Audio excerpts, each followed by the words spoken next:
Good morning, good afternoon, good evening, depending where you are watching from. You will be glad to watch this video to the end. Listen to this fearless journalist, Rufai Oseni, challenge INEC, stating that what INEC did was deliberate in this previous presidential election. Listen to him. All right. Real quickly, so I'd like to ask a couple of things. We have a little background in tech. I can speak for myself. This will be done remotely. Yes. It's not that you will go and take all the 176,000 beavers and be touching them one by one for recovery. No. There's a back end at which it will be done. So if INEC has their own problems, they should say they have their logistic problem, not now put beavers in this. And secondly, I asked a question earlier on. The same INEC that gave two different certified true copies to two different political parties in Osun State, how are we to trust that they will not give one certified true copy to Labour, one certified true copy to APC, one certified true copy to PDP that is different? Because the same INEC that claims that, oh, we have backed it up in our server and we give certified true copy, but in Osun State gave different certified true copies, which is contemptuous already. I'd like you to comment on this, Al. These questions are always more than one rolled into one. It's so difficult to separate them. Issue of trust. Issue of trust. As to whether this can be configured remotely, I honestly don't know. As I said, I don't know how that background in tech, but I believe each one also has to be configured independently as well, because the data in one is not the same data in the other. There are 176,606, I believe, that were used in the last election. You have to, from my sources, these things were brought, because of the court order, they were brought to Abuja. Some of these things probably would have done in the respective states, but they had to be centrally brought to Abuja. That is not a that presents a logistic challenge in itself. And each one, there are software issues that can be common to all, but the data in each BVAS is specific to the polling unit. So you have to touch each one individually. I may be mistaken, but maybe you get an expert in ICT to deal with that. But as to the question of trust and CTCs, look, I can only tell you what is in public domain. The commission in the Osun petition did explain this, Rufai. It said, I don't know, it said, and look, the CTC given to APC was yes from the back end, from the server. They requested and were given a certified true copy of the back end CTC. Now, all the data apparently had not been synchronized between the primary device, which is the BVAS, and the server. The BVAS transfers or transmits the data to the server.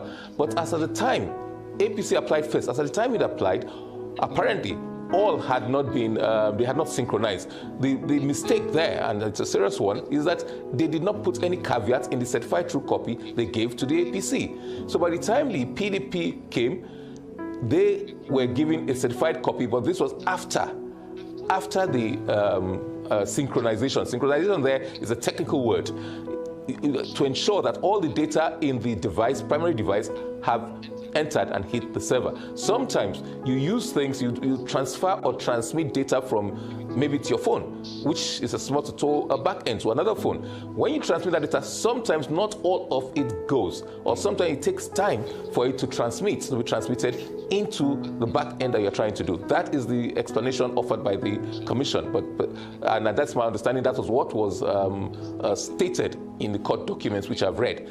How correct? How do you trust these people based on that one? It's whether you believe that is what happened or it's not what happened. I cannot say, neither can you. I don't know, but that's the explanation offered. Yes, I can hear you, Dr. Abbas. Okay, but so that we save time, did you hear the questions I posed earlier?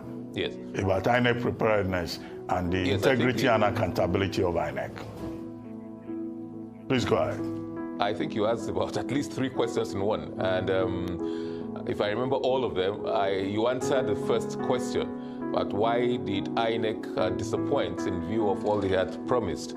I think the issue is best answered by the Commission itself, which it has done by when it said that they had technical glitches. The nature of the technical glitches and the details of which have not been well it can do that, how soon it can do that, I really don't know. But subsequent to the elections, the governorship and state house of assembly elections, perhaps that'll be an opportunity for the commission to start rebuilding trust, because I am of the view that it had a high degree of trust after the Osun governorship election. People depended on its word. People believed that the beavers will work, that the IREV will work. So having said that, there is a lot of work to be done in terms of rebuilding. The body charged with conduct of our elections is INEC. No other body, no other person can conduct those elections. So there must be trust in that institution. And since we have no choice, we have to just wait and see and hope that it regains the trust of the majority of citizens.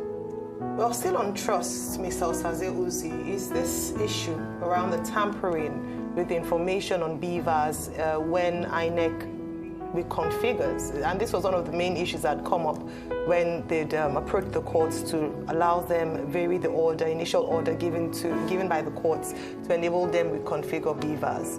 I'd like you to speak on this. Is it possible for INEC to reconfigure without tampering with information?